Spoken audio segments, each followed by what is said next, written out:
honey, My MMA Mobile says hi. My MMA Mobile. My MMA Mobile. Yeah. My MMA Mobile. My MMA Mobile. My MMA Mobile Show. My MMA Mobile.com. My MMA Mobile. My MMA Mobile.com. MMA Mobile. Yeah.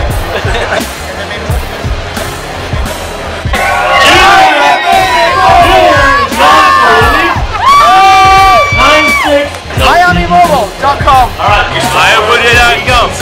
MyMMAMobile.com. My MMA Mobile is the shit.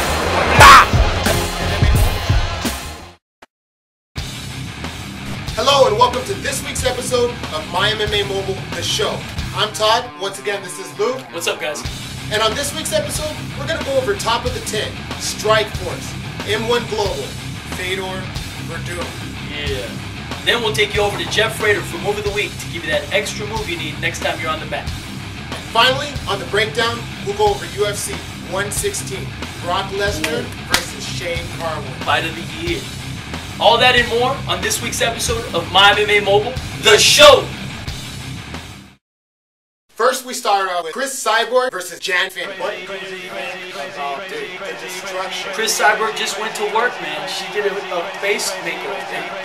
Jacked up Jane Finney. I gave her a lot of credit for the heart that she put into it. Yeah, she didn't go out without a fight. Yeah. But Strikeforce was just too much for her. Good job, Jane Finney, for going the distance. You know, I didn't think we were going to go that far. I think that she was knocked out half the time. She Possibly. was just like this, yeah, knocked out, and then Turtled up. Cyborg just woke her up again. And then that's how she stayed in there because, man, no human could take that type of punishment. What do you think about the fight going on a little bit longer than most would have liked? I think that the referee was like woman power. Even in Scott Smith will just do that possum punch. It was a good fight, you know. Then he tried a few of those, but no. They even landed. Yeah. And no.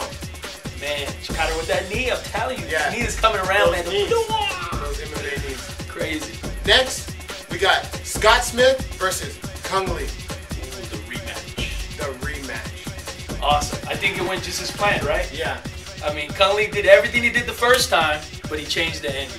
Yeah, he finished. Scott Smith tried to come out there and overwhelm him in the beginning. He was just really trying to smother him so that he didn't get kicked. You know, in the first fight, those roundhouse kicks, he still didn't like those. Those were killer. And in the second fight, that's what ended the fight. So he was trying to smother him a little bit to try and get away from that, but it just didn't work. Kung Lee timed it. Yeah, Kung Lee timed that kick beautifully to get him right there, right close to the lip. Finally, we got Fedor versus Verdum. Wow, what an upset.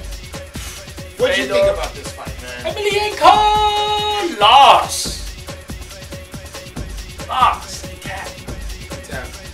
He didn't want it. He didn't have that triangle really bad, but he didn't the extra oomph to get out of that triangle. That just goes to show you, man, once the lock is coming out, I mean, Fedor could even come out. Awesome fight. I mean, I'm happy for Verdum, but we'll see. We'll see what happens next for Fedor. It's that time for Move of the Week to give you that edge next time you're on the mat. Check it out. Okay guys, before we do this technique, once again, I'd like to mention Hawaii kimonos. Once again, it's right there in the sidebar. Check it out and be sure to pick one up. These are dope geese. Alright, so let's take a look at this armbar escape. I'm going to show it at this angle first so you can see my leg work, and then we're going to change the angle. So he's going to catch me in a straight armbar. And I have my arm here. And notice he has my pant leg. This is common. So what we need to do is we need to break that grip and go this way towards him. So I'm going to whip my knees here. And I'm going to whip hard the opposite direction and drag my arm. Here. Now my shoulder is up higher on off the mat. And my elbow is touching the mat and my knees are here. So now we're going to switch the angle. So as I'm here, he's got the arms, got the leg. I'm going to whip my legs here and whip hard. So now my elbow is here, my shoulder is up, and I still have my hand. His foot is on the mat, and he's going to draw his foot. Yeah, see how he's drawing that foot, so it's really hard to move. I need to get my chin underneath here and use the power of my neck and my face to lift his foot up. Once I got his foot up, I grab. And immediately, I grab my wrist. he's going to be pulling on my arm, and I'm going to use that against him. So now we're going to turn again. And so as he's pulling on my arm, I drive his foot onto the ground. And when I do that, I pop my shoulder out, and I'm going to drive my shoulder into his leg and onto his shoulder. Now, my hands are going to replace. So watch my hand work. This hand is going to open here. This hand's going to let go and find his arm, rip it out, and armbar him.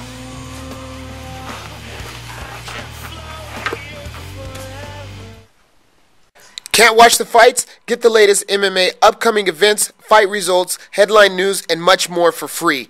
Text MY MMA MOBILE to 69302. It's fun, fast, and free. In this week's episode of The Breakdown, UFC 116. Brock Lesnar versus Shane Carwin. Yeah. What do you think about this? It's gonna be the fight of the year. I mean, I can't wait to see this. It's gonna be one of the best fights, in my opinion. It's kind of hard to call this. I mean, on one hand, you got a grade 1 division wrestler against a grade 2 division wrestler. So it's gonna be up in the air. It goes to Carwin. Carwin? I'm gonna go with Carwin also. I think Carwin has the power to go through Brock. I also think that Brock, because of the surgery, he's not going to be the same. Yeah, you lose half an intestine. It's going to affect you. You know what I'm saying? So we'll have to see how that does affect him. I mean, he's supposed to be going on 100 cylinders. You know, he's 100% this time. Yeah. Hopefully he doesn't use that as an excuse. Like, oh, I wasn't really 100%, but I said I was because of danger. Either way, he would have lost. Yeah, that's true. So we'll have to wait and see this Saturday. But if you want to bet some money on it, go with Carwin. Next, we got Chris Lieben versus Akiyama. Oh man, Akiyama, man, he caused some stir when he said Chris Lieben wasn't worthy enough to fight him. He wasn't even gonna take the fight. He was like, Chris Lieben's like, oh, you're not gonna take the fight? Yeah, so you know Lieben, he's a little badass and he likes to throw punches. So you know, if Akiyama decides to stand with him, he's gonna get knocked out with one of his punches. Yeah. But the crippler's kryptonite is the takedown. So you know, we'll have to wait and see. My edge goes to Lieben, just because I'm a fan and I think he has that punching power to do it. I'm gonna go against you. Yeah. Akiyama, because Chris Lieben just fought, and I think that he's not gonna be at 100%. So I'm gonna go with Akiyama. What about Krzysztof Szczecinski and Stephan Bonner? Part 2. What do you think about that one, Todd? I mean, after the eye poke, I really am going to go with Stephan Bonner. Stephan Bonner has the experience. He's been through a lot of wars, especially with the Forrest Griffin. I mean, that was history. That made everything. Yeah, so I'm going to go with Stephan Bonner. He's got a good ground game. And Szczecinski, he's got jiu-jitsu too, but he's still not where he needs to be. The Polish experiment, dude. The Polish experiment. Strong guy, but you know, jiu-jitsu, I think Stephan Bonner's a black belt. So. Well, I guess on this pick I'll be going against you because I think Szczecinski last time put more of his will against Bonner, and it was just Bonner's tough chin that kept him through and his will. So I think this time, you know, Szczecinski's gonna go ahead and finish it up. But we'll have to wait and see. And that's the breakdown. That does it for this episode of My MMA Mobile, the show. Just want to give a couple of shout-outs to all our subscribers across the country, from Cali to New York. We also want to give a special shout-out to Roach. What's up, Roach? In Texas. Hey, holding it down. Thanks, guys. Thanks a lot, baby. And why are you wearing a kimono, Todd? These are Kawaii kimonos. KawaiiKimonos.com. They're really, really light, breezy. Light, breezy. I could even wear this to the club if I wanted. Make it look easy. And don't forget to text MyMMA to 69302. It's totally free. Once again, just want to thank all you guys for watching this episode of My MMA Mobile, the show.